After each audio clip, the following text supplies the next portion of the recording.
বন্ধুরা, আশা করি সবাই ভালো আছেন।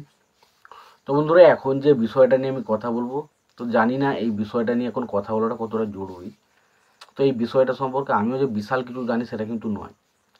তবে আমি দেখলাম বিভিন্ন সোশ্যাল মিডিয়ায় বা বিভিন্ন জায়গাতে কিছু মানুষজন রয়েছে যারা সারাদিনে ফেক আপডেট, ফেক নিউজ ছড়িয়ে যাদের কাজ ব্যস্ত, এবং তারা শ্রীমান ভার্সেস শ্রীমতী এই সিনেমাটার বক্স অফিস কালেকশন বলছে ডে বাই ডে। সেটা বুঝলাম, তারা কোথা থেকে কালেকশন বলছে সেটা বুঝতে পারলাম না, কারণ কালেকশন আমি বিভিন্ন জায়গা থেকে আপডেট করার চেষ্টা করছি, হয়তো আমার চোখে পড়েনি, তারা হয়তো পেয়েছে, সেটাও দিচ্ছে, বাট আমি কিন্তু সেইভাবে কোনো রকম আপডেট পাইনি। এবার হচ্ছে শ্রীমান ভার্সেস শ্রীমতী, এই সিনেমাটা কিন্তু আমি রিভিউ এখনও করিনি। সিনেমাটা আমার দেখা হয়ে গেছে ফাইনালি, কিন্তু আমি রিভিউটা খুব শীঘ্রই করব এবং সিনেমাটা আমার কেমন লেগেছে আমি জানাবো। দেখুন, সিনেমাটা আমি প্রথমেই বলি, মিঠুন চক্রবর্তীর আমি বিশাল বড় একজন ফ্যান। কারণ মিঠুন চক্রবর্তী আমার, মানে কী বলবো, ছোটোবেলা থেকে আমি যদি মানে কোনো হিরোকে দেখে আমি যে সিনেমা দেখা স্টার্ট করেছি সেটা অবশ্যই মিঠুন চক্রবর্তী। তো মিঠুন চক্রবর্তী মানে আমার কাছে শুধুমাত্র একজন হিরো বা একজন অভিনেতা সেটা নয়, আমার কাছে একটা ইমোশন। মানে মিঠুন চক্রবর্তীর কথা বলি না, ভেতর থেকে যেন একটা, মানে একটা আলাদা রকম ফিলিংস কাজ করে। তো সেই মানুষটার সিনেমা দেখুন। এবার দেখুন, মিঠুন চক্রবর্তী মানে হয়তো আমি কোনো সিনেমাকে একটু ভালো বলে দিতেই পারি, কিন্তু বিষয়টা হচ্ছে শ্রীমান ভার্সেস শ্রীমতী যে সিনেমাটা আমি দেখেছি, এই সিনেমাটার মধ্যে আমি সত্যি বলছি, ভালো সিনেমা অবশ্যই, তবে অনেক ভুল ত্রুটি রয়েছে, সেগুলো আমি আপনাদের সামনে অবশ্যই জানাবো। এবার দেখুন, সিনেমাটা আমার খারাপ লেগেছে বা খুব একটা ভালো লাগেনি তার মানে এটা নয় যে সিনেমাটা বক্স অফিসে ভালো চলতে পারে না।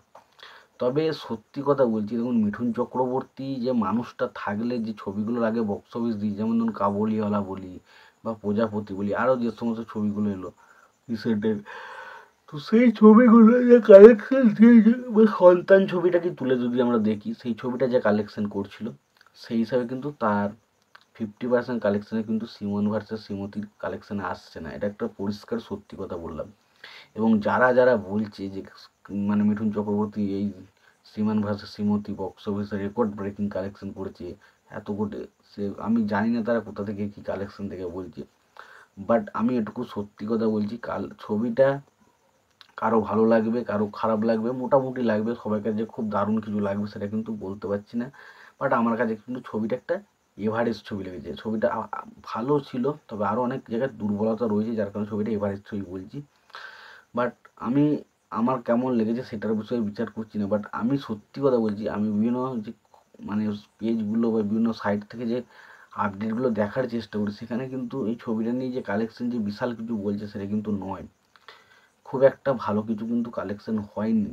আমি বারবার বলছি, ছবিটা যে পরিমাণ কালেকশন করছে হয়তো কোনো করে ছবিটার বাজেট রিকভার হবে, বাট ছবিটা যে বক্স অফিসে সুপার হিট বা ব্লকবাস্টার হিট হওয়ার পথে, এটা কিন্তু প্রচুর চাপ রয়েছে।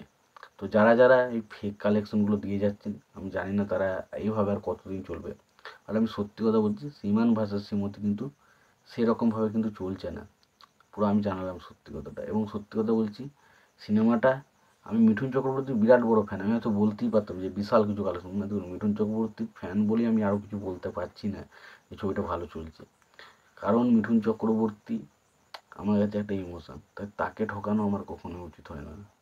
তো সত্যি বলছি, মিঠুন চক্রবর্তীর ছবিটা নিয়ে যতটা আশা ছিল সেই পরিমাণ কালেকশন কিন্তু হয়নি, এবং ছবিটা কিছু কিছু জায়গায় আমাকে অবশ্যই আশাহত করেছে, এটা আপনাদেরকে জানাবো। তো অবশ্যই এই ভিডিওটা যদি আপনাদের ভালো লেগে থাকে, লাইক কমেন্ট শেয়ার করে দেবেন। আর একটা কথা বলবো, এই সমস্ত ফেক কালেকশন থেকে একটু হলেও দূরে থাকবেন। তোমাদের কি মতামত তোমরা অবশ্যই জানিও। ভিডিওটি ভালো লেগে থাকলে লাইক কমেন্ট শেয়ার করে দিও। চ্যানেলটা নতুন হয়ে থাকলে অবশ্যই তোমরা চ্যানেলটা সাবস্ক্রাইব করে নিয়ে পাশে বেল আইকনটা অবশ্যই প্রেস করে দিও। ভালো থেকো, সুস্থ থেকো, দেখা হচ্ছে পরবর্তীতে।